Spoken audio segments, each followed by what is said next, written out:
हा सर्कल आहे. इथून जो पित्तोरगड ह्या साईडला जाता रोड आहे त्या तिथे आपल्याला जागेवर शहराची टॅक्सी भेटेल. इकडे पूर्ण एक शहरच बसवलं आहे. सगळंच आहे, राहण्यापासून खाण्यापासून कपडे बिपडे त्यांचे शाल बिल सगळं. मंदिराच्या वर जे बांधकाम केलं आहे ना लाकडी आहे. आणि काय ते इथे विचारायला पण कोण नाही ना, ते सांगितलं असतं. जबरच वाटतं ते. हो ना, मनोकामना पूर्ण होतात. ते थोडं असे छोटे छोटे देवळं बांधायचे. शुभ सकाळ मित्रांनो.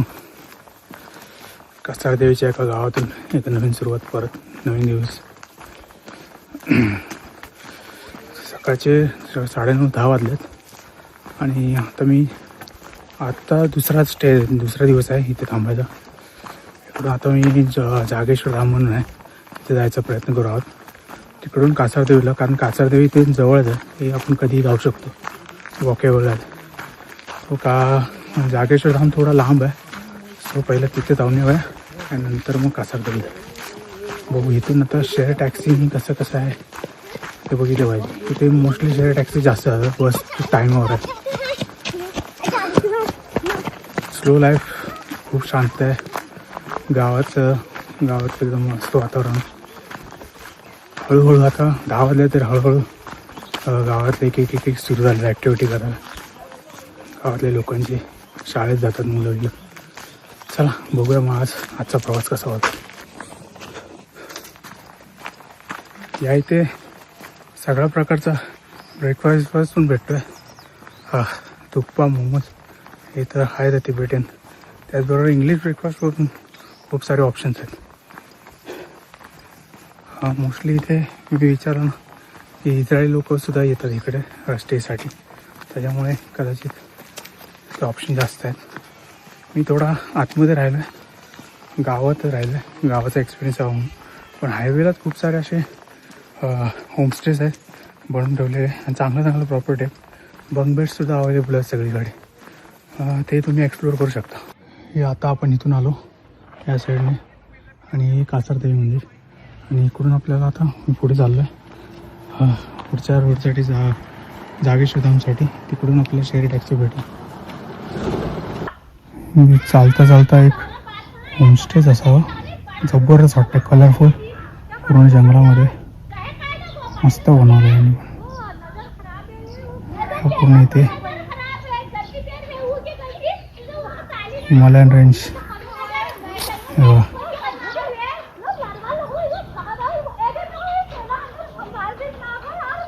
जबरदस्त व्ह्यू आहे इथून. तर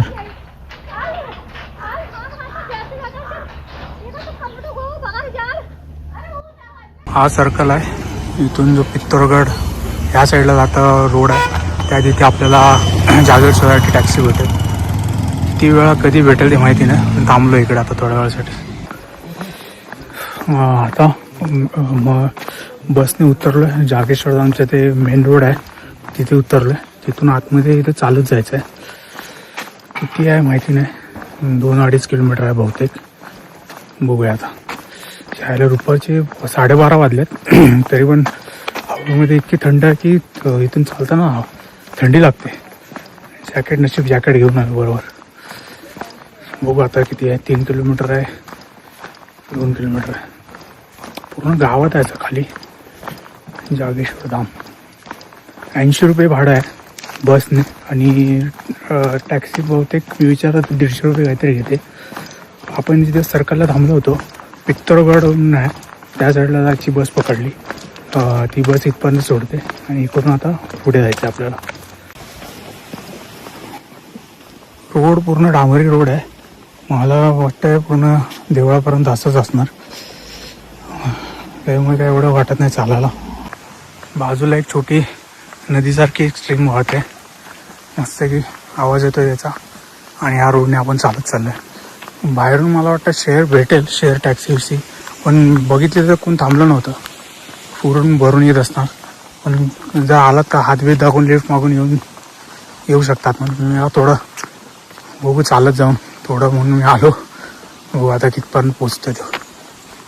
थोडा वेळ लागेल, 2-2.5 किलोमीटर आहे आणि इथले 2-2.5 किलोमीटर म्हणजे अर्धा-पाऊण तास तरी पकडून जायचं. चला जाऊया आपण हळूहळू चालत. होमस्टे, इथे पण होमस्टे आहे आतमध्ये.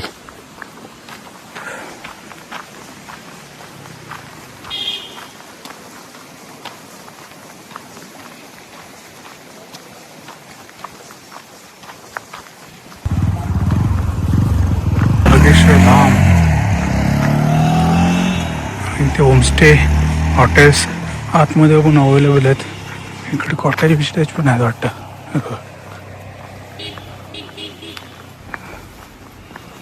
पूर्ण राहायची सोय बी आहे आतमध्ये व्यवस्थित. Rangoli hotel and restaurant.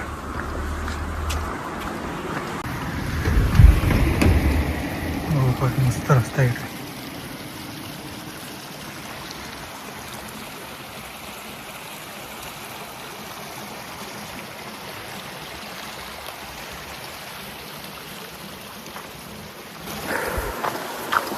चायला दुपारचं पूर्ण जंगल आणि मोठी मोठी झाडं आहेत, त्याच्यामुळे दुपारची पण थंडी मजबूत वाटते.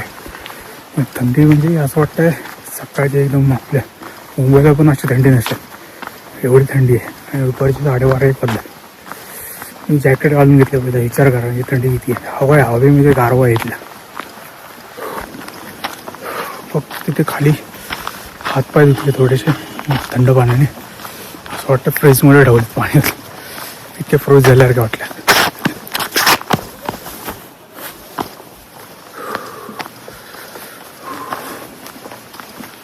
जंगलचा रस्ता म्हणून जास्त थंडी हवा. जवळ आलोय, अर्ध्यापर्यंत आलो असं वाटतंय. हो, आणि सेफ आहे. म्हणजे अशी माणसं ये जा करतात, वर्दळ चालू आहे. परत टुरिस्टच्या गाड्या सुद्धा दिसतात मला येतात. आणि त्यामुळे काय असं एकट्याने चालत चाललं असं काय वाटत नाही मला. पण पोचलोय, समोर दिसतं मला मेन गेटच्या जवळ पण आलो आपण. 15-20 मिनटं लागले मला चालत यायला तिथून. पण थोडंसं असं थंडीमुळे अजून कडकडत आहे. समोरच मेन गेट आहे. पुढे आता पुढे बघू कुठे जायचं आहे, कुठे दर्शन घ्यायचं आहे. सगळं आपण आलो आहे दंडेश्वर मंदिर समोर जागेश्वर. इथे हे पहिलंच मंदिर असं इथे लागतंय. समूहामध्ये आहे हे सगळे छोटे छोटे मंदिर. इथून पुढे पण आहे. त्या काकीने ते विचारलं तर बघू याच्या पुढे काय आहे. आता पहिले इथे थोडं बघू, दर्शन घेऊ, मग पुढे जाऊ. ती माहिती इथे लिहिलेली तर आहे. या देवळाची इथे पूर्ण माहिती लिहिली आहे. कुमाऊमधील दांडेश्वर मंदिर भगवान शिव यांना समर्पित पूर्वाभिमुखी मंदिर असून की का प्रयोग न करे.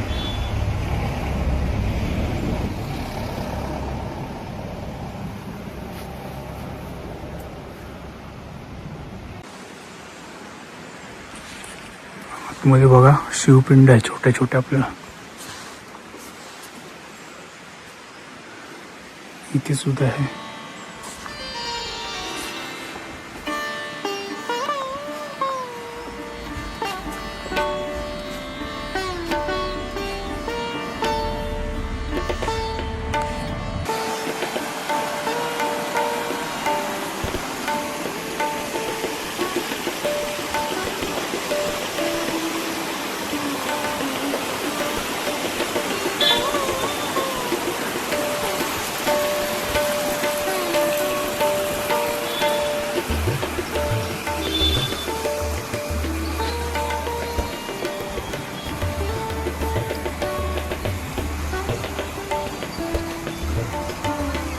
हे मुख्य मंदिर आहे, पूर्ण दगडी बांधकामचं. नक्षीकाम बघायचं कसले केलेले आहेत.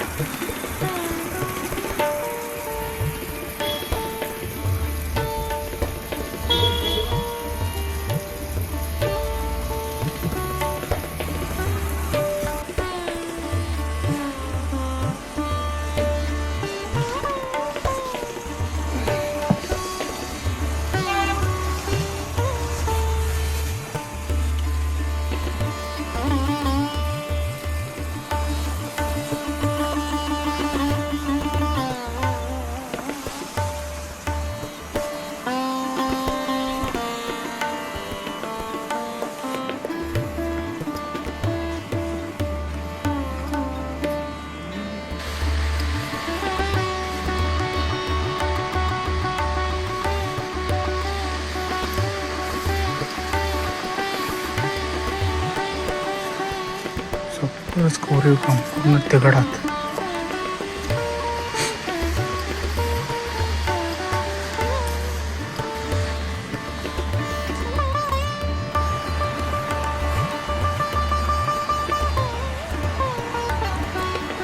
ते आहे कुबेर मंदिर. इसवी सन 10-11 मध्ये तयार झालेलं आहे, बांधलेलं असेल.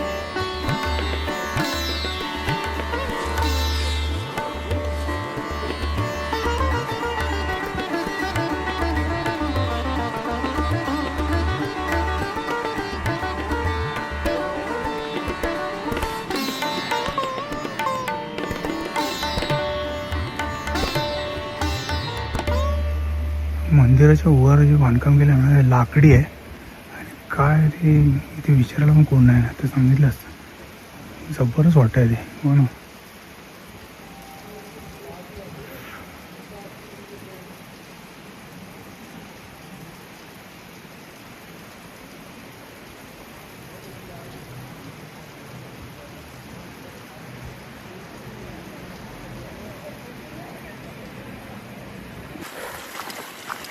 मंदिरात थोडा वेळ फिरलो, दर्शन घेतलं.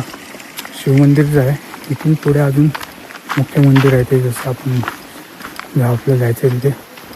इथून किती पुढे बघितलं ना, विचारायचं कोणाला तरी आणि पुढे जाऊ. थोडं काय असं सांगितलं त्यांनी, थोडं म्हणजे त्यांच्यासाठी थोडं आपल्यासाठी होऊन जातं ते जास्त झालं. बघू. पण इथे स्टेसाठी आहेत ऑप्शन, किती आहेत काय माहिती नाही. पण इथे बाहेर ह्या मंदिराच्या इथे बाजूला घर होतं. घरात ते करायचं होमस्टे म्हणून थांबायला मला देत असते. परिसर मस्त आहे, पूर्ण असं जंगलात आहे, त्यामुळे बरं वाटतं आलं.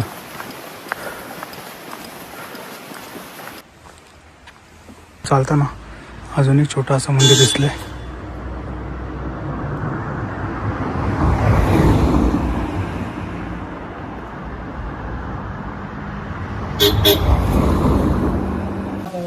आपण पोचलोय, थोडं जवळ आलेलो. तिकडून एक लिफ्ट घेतली, लिफ्ट घेऊन आता आलोय मंदिराजवळ. इकडे पूर्ण एक शहरच बसवलं आहे यांनी, सगळंच आहे. राहण्यापासून खाण्यापासून कपडे बिपडे त्यांचे, शाल बिल सगळंच भेटते. मंदिर आतमध्ये आलोय, थोडं दर्शन घेतलं आणि आता इथे फिरूया थोडा. इकडे आलोय आता एक नंदादेवी मंदिर आहे, ते बघूया. आतमध्येच आहे. इतकं गार आहे की पाय पण ठेवू शकत नाही खाली, थोडा वेळ थांबू शकत नाही, एवढं गार आहे खाली.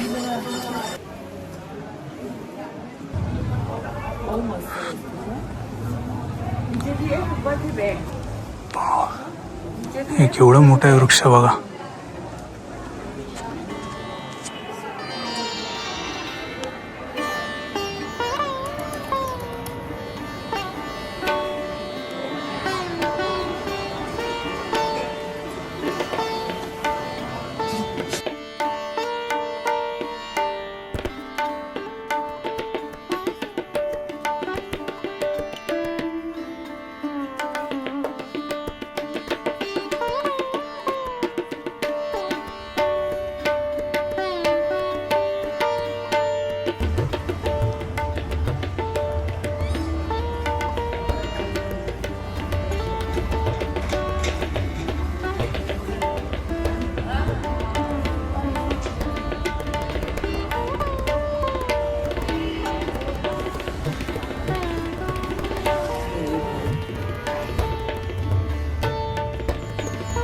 हे तांडेश्वर मंदिर इथलं काम केलं ना, ते बघण्यासारखं आहे. दगडामध्ये कोरलेलं.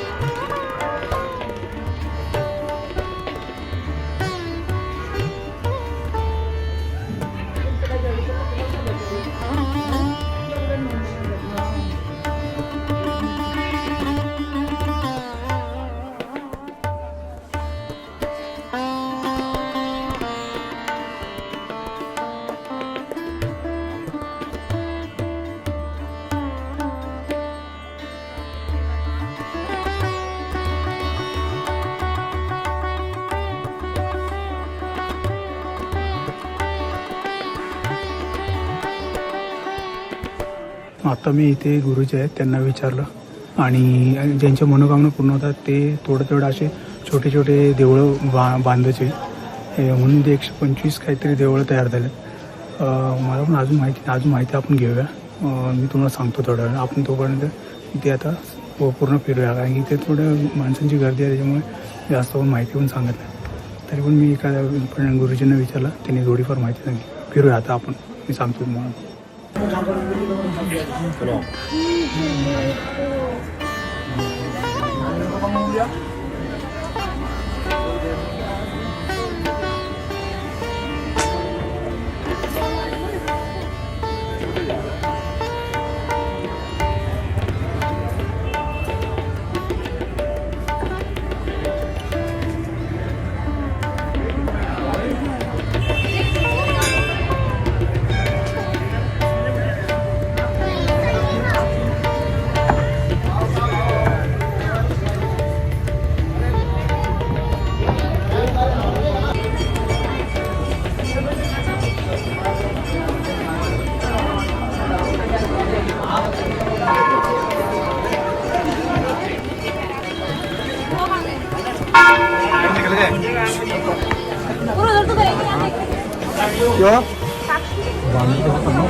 ये बात आप बता लो, पता नहीं हमने कहा हमको अनजान आदमी हो गए, हमने दे दिया तो दे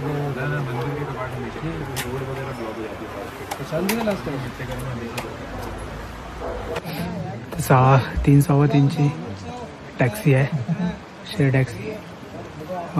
तिने आता अल्मोडापर्यंत जाणार. पुढे मग बघू, कारण इकडून आतमधून बस नाही, टॅक्सी काय सगळे ते स्वतःचीच करून आले. शेअर टॅक्सी 1-2च आहेत त्या भरून जातात. इथून 150 रुपये सांगितले. हो, हायवेपासून मला वाटतं बस भेटेल, पण इथून हायवेला 3 किलोमीटर जायला परत तिकडे जाऊन थांबायला लागणार. बस भेटेल याची खूप वेळ लागेल. त्यासाठी मी बोललो थांबूया इकडे थोडा वेळ. इथे जिथे चहा नाश्ता केला त्याने सांगितलं इथे आता येईल एक ट्रॅव्हलर्स असेल, ते 150 रुपये घेऊन अल्मोडापर्यंत सोडेल. हो, म्हणजे मला वाटत नाही 3 नंतर इथे जाण्यासाठी ट्रान्सपोर्ट अवेलेबल होईल. जर आला असाल तर 3च्या अगोदरच परत जायचं बघा. आज जागेश्वर धाम जाऊन आलो. तिकडून कासारदेवीला जायचं होतं आणि खूप लेट झाला होता, त्याच्यामुळे काय जमलं नाही. आत्ताच बघा ना, संध्याकाळी 6 वाजले तर पूर्ण काळोख आहे. क्लासला लावून व्हिडिओ शूट करतो आहे. येताना मध्ये एक मित्र भेटला अयोध्याचा, बोलत मित्र झाली. त्याला कासारदेवीच्या इथे एक होमस्टेमध्ये चेकिंग करवलं आणि आता आपण आलो आहे. बघू उद्या जा, वेळ भेटला तर उद्या सकाळी कासारदेवीला जाऊ.